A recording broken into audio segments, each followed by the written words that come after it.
Hung Cao is here. He's a Republican Senate candidate, of course, and he's, in Virginia, as I said. Hey, Hung, good to have you back with us, sir. Vince, thank you so much for having me on right now. I'm in the car with Rich Anderson, the RPV chairman, and we're barnstorming across Virginia with the governor, with President Trump tomorrow. It's going to be great. Yeah. Tell me what you're seeing on the road, and how are you feeling in these waning days of the campaign? Vince, you were out there with me at early voting. You saw the excitement from the crowd. Everywhere I go, whether it's when we stop in for gas or something like that, or just a quick bite, people are like, oh, I know you, I voted for you. But what we're feeling on the ground is this. In Annandale, for example, very high propensity of Korean voters. And they're like, hey, we voted for you.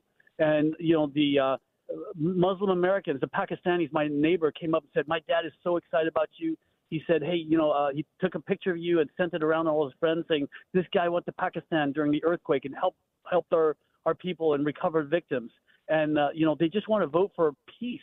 They just want peace around the world.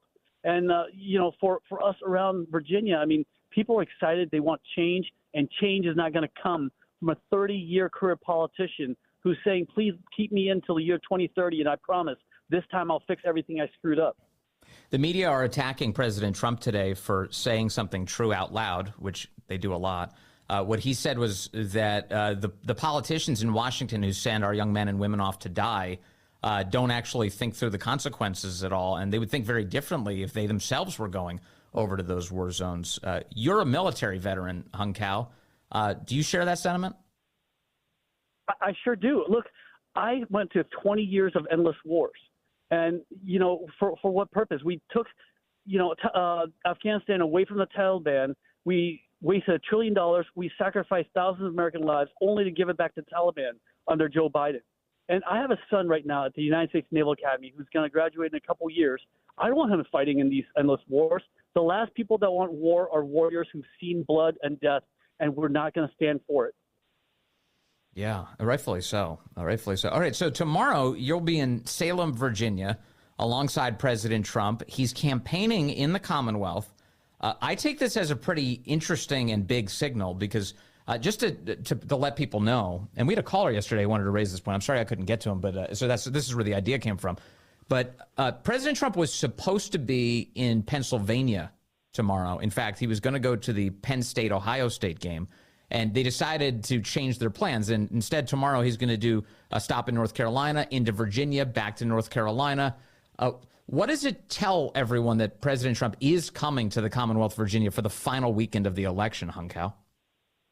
Because Virginia is in play, Vince. I've told you this forever, that, Virginia breaks late, and he sees the same numbers I see, and he can win. He's literally like 1 or 2 points behind Kamala Harris, which is within the margin of error. But, again, there's a lot of people like you and me that when they call up for polls, we're just going to hang up on them because I don't have time for that stuff. So he's already hired 20 more canvassers in Southwest Virginia. We bring up Southwest Virginia. I'm already winning in Hampton Roads. And get this, I'm actually winning in the Richmond metro area. Now, only 1 point, but I'm winning regardless.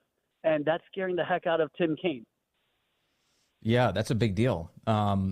All right, so you said 1 or 2 points. Is that, as you assess it, is that from internal polling? Where are you drawing your numbers from? From internal polling. And also I think Real Clear Politics has that too, but it's internal polling. Because, you have to – look, polls are what you pay for it, and it's out there for free, then it's worthless. We paid for good polls to get the actual pulse of how Virginia is, and, it's 1 or 2 points. And, there's – some of the polls have me so far behind President Trump, but I'm telling you right now, Vince, yeah. I'll buy you a tomahawk from Ruth's Chris Steakhouse if you can find somebody that's going to vote for Donald Trump and in the same ballot vote for Tim Kaine. If I find them, we'll settle on Bourbon Boulevard. I think that'll be the right place to do it. Hey, let me point at some numbers that I think are interesting here. Among Republican voters across the state, the current data shows that the early vote, there's about 800,000 so far who have voted, Republican voters in the state. But there's a pool of about 2 million Republicans all across the state total who are registered to vote. In other words, you have well over 1 million Republican votes at least out there.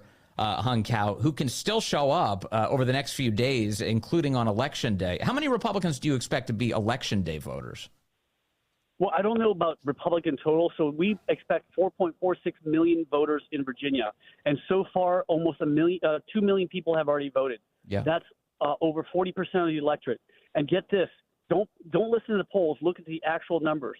There's 220,000 less Democrat voters as of today than there were 4 years ago, and there's 111,000 more Republican voters than there were today than there were 4 years ago. That's an 8% shift.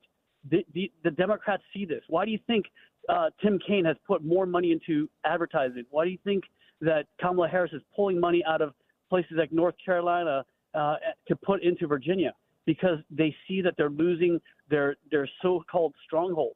Virginia is in play, and I'm telling you right now, get out there and vote. Get everybody around you to go vote, because this is so important for our country and our future right now. It's totally critical. It's totally critical. And to add a finer point to what you just said, out of the Republican voters who are in Virginia, the ones who are registered, it looks like about 40% of all Republicans have actually cast a ballot so far, whereas just 30% of Democrats. In other words, Republicans are the party with all the enthusiasm right now in the Commonwealth. Yes, absolutely. I mean, what are they running on? They're running on a failed economy, open borders, where we have 13,000 convicted murders and 16,000 convicted rapists that came to this country. They're killing people like Melody Waldecker, a grandmother in Sterling, Virginia, Lauren Nicole Leonard, a student down in Chesapeake, Virginia, the 12-year-old girl that was abducted on the way to school, and the 2 people that were killed up in Sterling again by illegal aliens. Like, this is enough. Enough is enough.